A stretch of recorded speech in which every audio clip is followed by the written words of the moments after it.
If you're an HR professional who works hard to fill roles within your company, keep employees engaged, and build company culture, welcome to America Back to Work, where dreams only work if we do.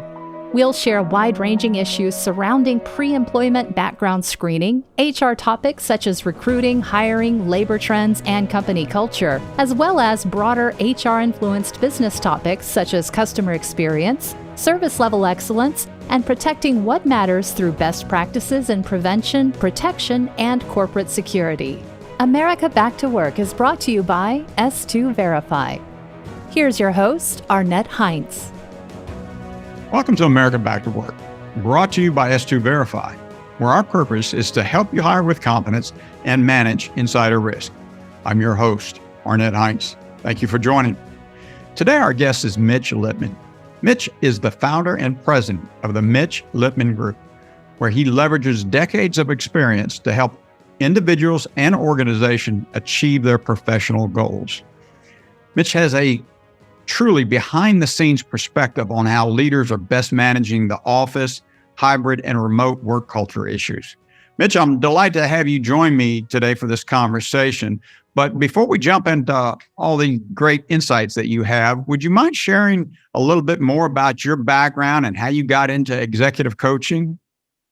Yeah, it's a circuitous route. I think when I was a kid, my father and my mother both had a job, and they went to that job, and it was the job they had for their whole lives. And I think people aren't really doing that much anymore.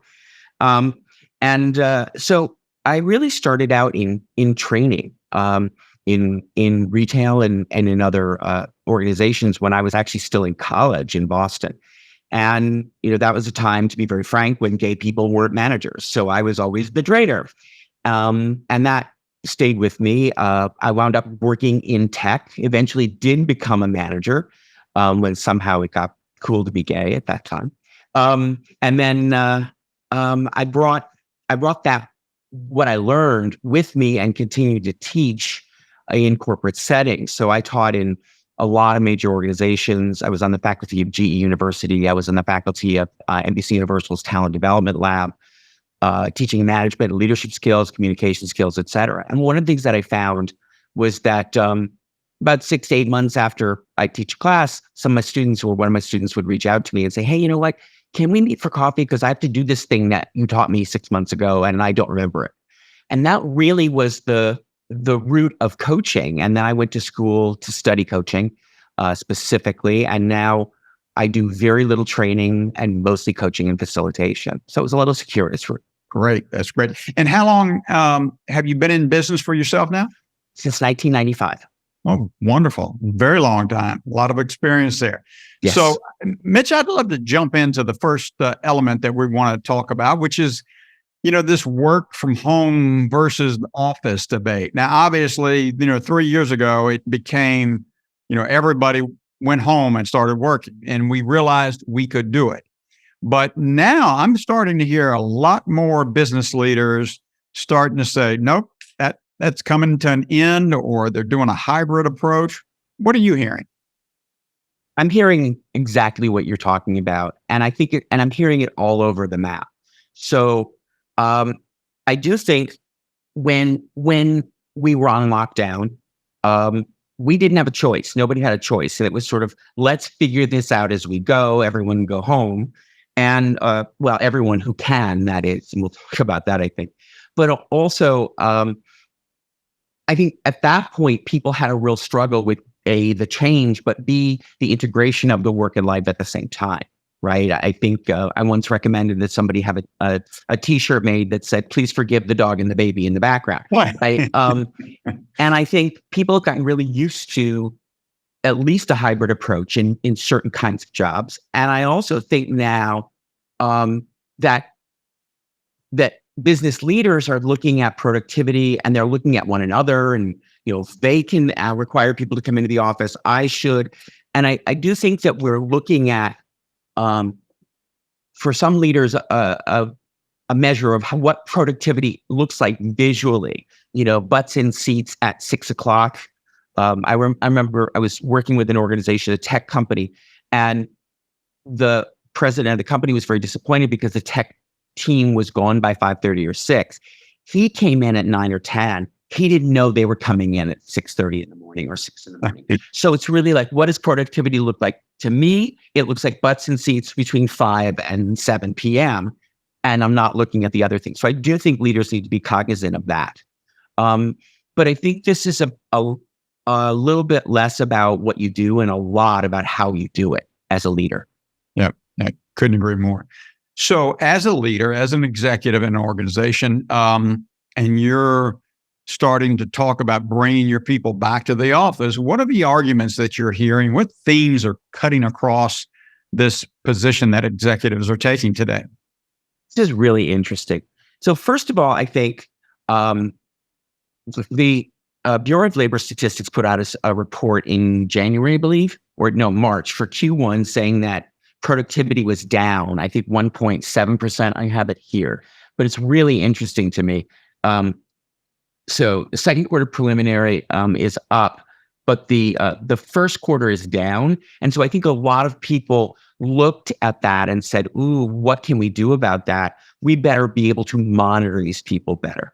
And I think the monitoring piece is not being articulated by leaders, but I think it's there. And I think that employees can feel that. So I think leaders are saying, I want butts and seats. I want people to be here. I want to be able to see them. I want them to interact. I want to create teams. And I think that there's a lot of validity to that. Again, it's a how, not a what. I think on the employee side, people went through this really awkward adjustment of going, of staying home, of having completely, I remember talking to people in 2020 and even early 2021, and them saying to me, Mitch, I have no boundary between work and life. I can get an email at 9:30 at night and I'm expected to respond to it. And, that never happened when we went into the office. I think somehow that may still be happening, but people have also adjusted. And I've seen some ugly adjustments on both sides, which we can talk about. But basically, this is a challenge that I think everyone needs to realize is not going to be solved by more of same, right? So I think that becomes super important in terms of both what employees need from their leader and also what leaders really want to do to engage the employees and get the best out of them by creating the most productive environment. What are the points employees and leaders are making alike that want to maintain that remote work environment, or either adopting a different model of a hybrid model? What kind of points are employees advocating? So on the employee side, what we have is, I don't have to commute. I don't have to spend time in traffic. I don't have to spend time on public transportation.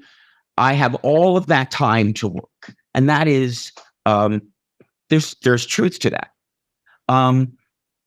There's also this sense of, I'm not disturbed by others in the doing of my work. And I will say to that point, we knew before COVID that the open floor plan did not conduce productivity. And working with HR leaders, I can't tell you how many times we had to do some sort of an intervention because somebody was annoying somebody else who sat nearby them. And I think that the idea of being able to work in an isolated manner and really focus on the work, especially for certain types of work, becomes really attractive to employees and saying, well, when I go into the office, I get far less done because I'm always distracted by what's going on in the environment. And I think also there's a flexibility that maybe employers are talking about and maybe they're not. And I think that flexibility is, oh, you know what, I can drop my kid off at the doctor or whatever, or take my kid to school or see my kid's school play and still be working. And I think that argument winds up hitting some nerves on the leadership side because it's like, well, wait a minute, aren't you working? And so I do think we need to look at what work looks like. And we need to look at a couple of examples of people are doing bad things that might spoil it for everybody. But on the leader side, it's like, come back. We want to create team. We want to create culture in a different way. And I don't I think the focus really for a leader needs to be on what is it that we can accomplish together? What are the benefits for the employee? I think right now, a lot of leaders, especially the ones that we're seeing in the news, are really focused on productivity for the company, for the company, for the company. And it has to be for the company and for the employees. Following up on that, and you briefly mentioned this earlier about an HR or an executive that wants to bring everybody back to the office right away because he or she doesn't believe, the team is being as productive. What advice do you have for leaders specifically to help them, get through that dilemma? I think this is classic change management. And I think a lot of people look at this as go back to the way that it was. And I think there's a big distinction between those two things because there's a long time between March 2020 and today. And so it's not going to flip back the way that it was. People got used to, having their kids in the other room or whatever, all of these other things. And also, let me just stop there and say, this is change management. So it isn't just announce and decide and do. It has to be, let's figure out, let's engage the employees, let's have conversations around it, and let's navigate this in a step-by-step manner, the way that you would make any major change in a business. Because you are actually asking people to change from what they adjusted to. Yeah. So let's talk about culture in each of these environments. How do you see leaders have to build, culture differently, whether it's in person or a hybrid or a totally remote? Because culture, as we all know, is like so critical to the success of any organization. Yeah, it's a real challenge because in a remote culture or a hybrid culture, we all get together for meetings for a specific purpose. That's not news, right? And what we're losing is the casual conversations and the casual opportunities for culture to emerge through conversation or role modeling and things like that. So, if we look at, say, Patrick Lencioni's model of the 5 dysfunctions of a team, part of that, and that, again, it's for intact teams, but it definitely can spread throughout a much larger team. The idea, part of that is we keep each other in check through the trust and the ability to communicate, but also calling each other out on things. So I always say what the culture will allow, the culture will accept, and vice versa. So if something is not within culture, if you will, then somebody needs to actually say something, which is a lot easier to do in a casual conversation than it is to say, okay, I'm going to function. Thank you. My coffee's here. I'm going to schedule a meeting. Coffee right. I'm going to schedule a meeting. And in that meeting, I'm going to give you these little tidbitty feedbacks about this thing you did that's off culture, or this other thing that you did that we would prefer you do a different way. I think that's where being nearby has its advantages. So, and I've said this before to many, many people, you want to have simple conversations early rather than crucial conversations later. Yeah. Right. So I do think, I think revisiting the culture as a leadership team and really following Stephen Covey's model of elicit input on the creation of culture artifacts, mission, vision, values, and then really have a lot of conversations around buy-in. And I think that another challenge that I want to bring up on that is I'm seeing this a lot, and this is creating a problem, which is a lot of people will sit in a meeting, and at the end of the meeting, they'll say, this shouldn't be a meeting. This should have been an email. Well, the thing is, people don't read that email. So we're having those meetings because people actually want that accountability. I know you were in the room when we talked about this, right? And so I do think that leaders need to take into account that there's a lot for people to read now, a lot of different methods and means of communication of those kinds of, we're saving you a meeting, we're sending you an email. But it's, if you printed it out, which no one does, it's 3 pages long, who's going to read it, right? So I think that shorter conversations and more conversations are required. Yeah. And I hope that answers that question. I think it's a lot more outreach on the part of the leader. So, keeping on the leader issue here, can you give us any additional skills that leaders, might need to learn to build an effective culture, especially if that organization is now completely, remote? I'm a big fan of what I would call empathetic truth telling, which is the idea that that you have to really look at what the other person is going through to a point, right? And I think we're seeing some really interesting things. So a lot of this is also patience. I'll give you an example. I know somebody who wanted to bring a team that was spread out all over the country for a really cool, team retreat, team building thing in a nice location, fancy hotel, all the amenities and all of that sort of stuff. And one of the employees was like, I don't need that. I don't want to go. And I think you laugh because it's contrary to what we understand of culture. Yeah. But if you were onboarded remotely, you don't know what you're missing. And I want to point out, this is something I really love. There was an article in the Atlantic magazine in January 21. It's called "The Pandemic Has Erased Entire Categories of Friendship."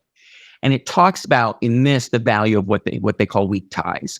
That's sort of like your relationship with your barista, your hello to the doorman or the guard at your office building. Those people in the next department that you don't quite know what they do, but you say hi because you meet them in the coffee room. Those things are really valuable in creating culture and a sense of belonging. And I think younger people, especially who were onboarded during COVID, may not even know what they're missing in terms of the relationships and the sense of membership and belonging. So I do think leaders need to really focus on not just what's in it for the business, but what's in it for the employee through this empathy, through inquiry. So so you want to earn the right to tell by asking and listening. So in this case, I think there has to be, and that's going to be part of the change management process. And a lot of things, it makes sense to me that it's going to take employees longer to come to the same conclusion as it does the leaders. And I think that bridge needs to be gapped by leaders it's really about patience. It's about different communication styles. It's about inquiry. It's about giving more context. When I entered the workforce, because I said so was enough reason for me to do something, right?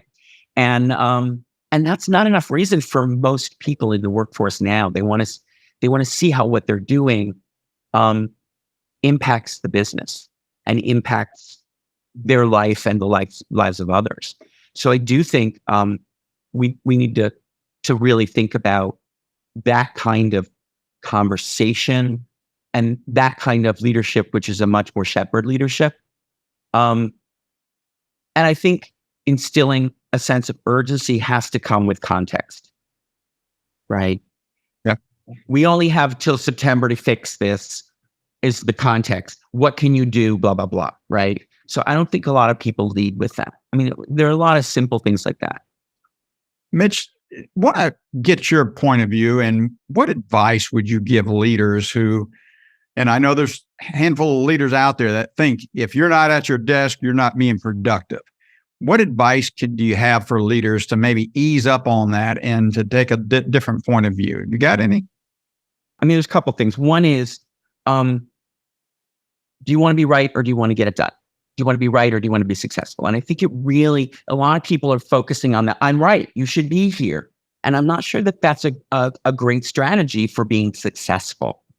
Is to stand on your right, on the side of being correct.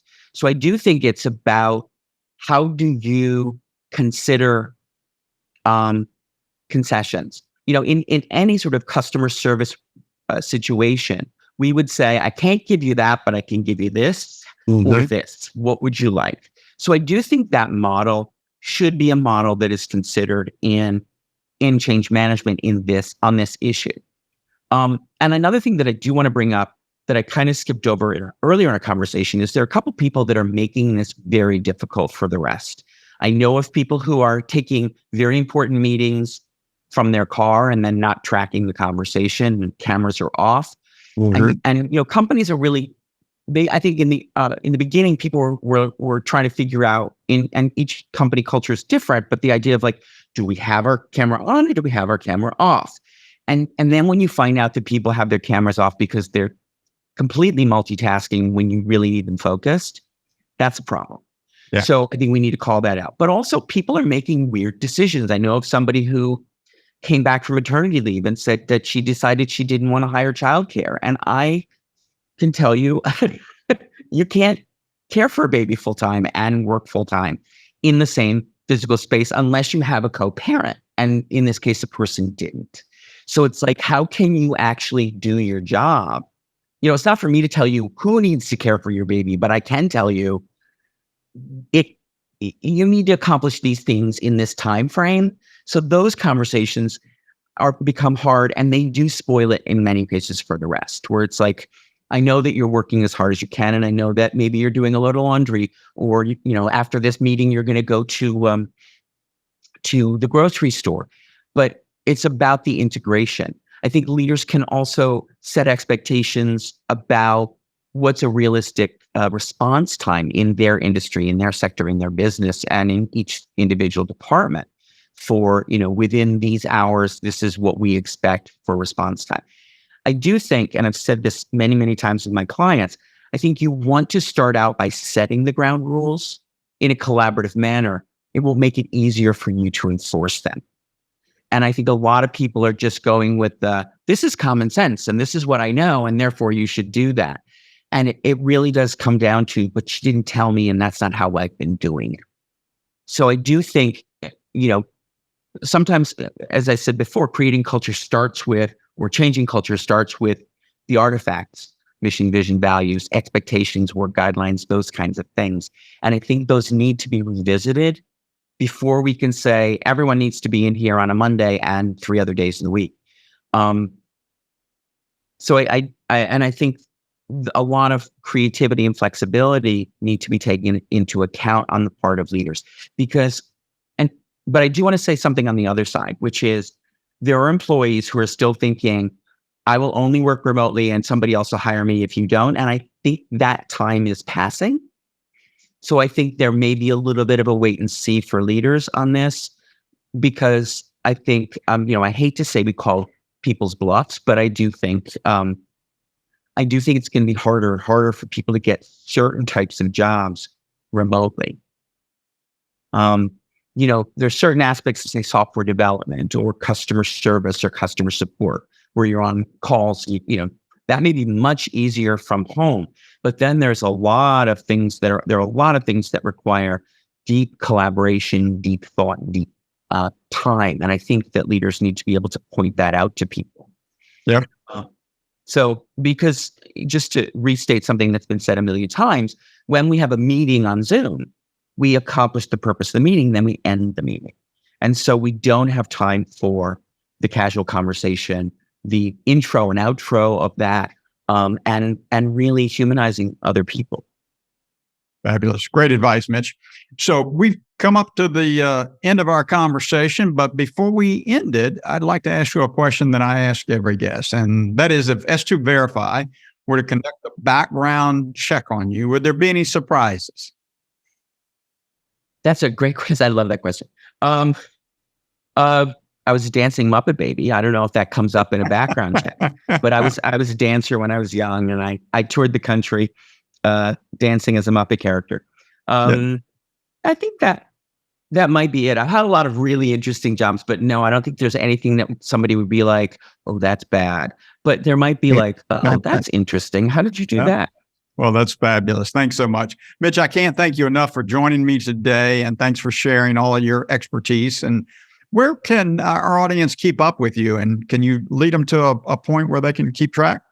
The best place to reach me is through my website, which is mitchlippman.com. And that will lead people to other places too. That's wonderful. Wonderful. Thanks so much. And as we do every week, I want to have a minute with my partners, Bill and Jim at S2 Verify.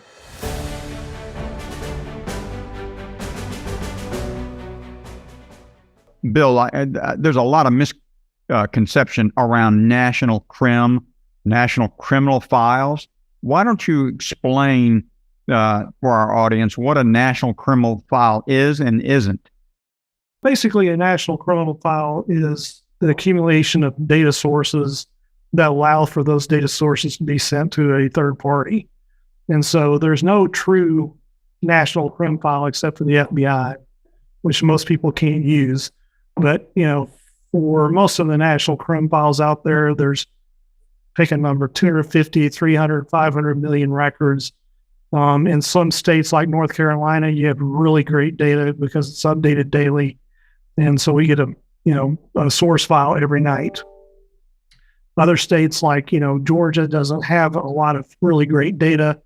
And so you can't actually, we can do a GCI search here, but we only get DOC data. So it's not a end all. It's just, we use it as an indicator of, somebody's done something bad. And so we need to go find it in that county and actually pull the criminal record. That's great. So Jim, in the area of the equal employment opportunity, I know our HR teams are constantly focused on non-discriminatory matters as it relates to, employment on those topics. Why don't you summarize a little bit of how the EEOC protects the consumer's information and helps guide in making sure that non-discriminatory practices are not imposed in the hiring process? That's a really timely topic. We had a conversation earlier this week with a customer, and what I always convey to someone is, if your policy and procedure and or your guideline or compliance statement for the EEOC starts with "I think," then you need to start over. Okay, those words do not belong in compliance. They don't belong in the FCRA. They don't belong in any conversation with the EEOC. But what we tell every client is that when you think of a background process and a background check, if you have not documented kind of your thought process of why you do what you do. So let's do an easy example. One of the most volatile records used when it comes to EEOC, because of the nature of what the EEOC, as we all know, stands for, that deals with race, color, national origin, religion, sex, etc., is, right, an arrest record. Because it's not a conviction. It's a matter of an arrest at a moment in time. And clients will want to use those records. And I will always say to them, tell me what your policy is for an arrest record. How are you going to use it? What are you going to use it for? And I can safely say 99.9% of the time it's, oh, we just want them. Well, that's never going to fly with the EEOC, right? So we focus a lot with them in trying to help them go to and Billy knows, and I do from past companies, if they're knocking on the door, it's just not going to be a great day. Okay. So documentation of your policy, documentation of your process, and documentation of your decision tree are critical where you're using a background screen underneath an umbrella where the EEOC has authority, which is hiring of certain individuals and how they're placed and where they're placed, and what your criteria for selecting those folks is. Have it written down, detailed, and documented. Kind of the primary advice we give.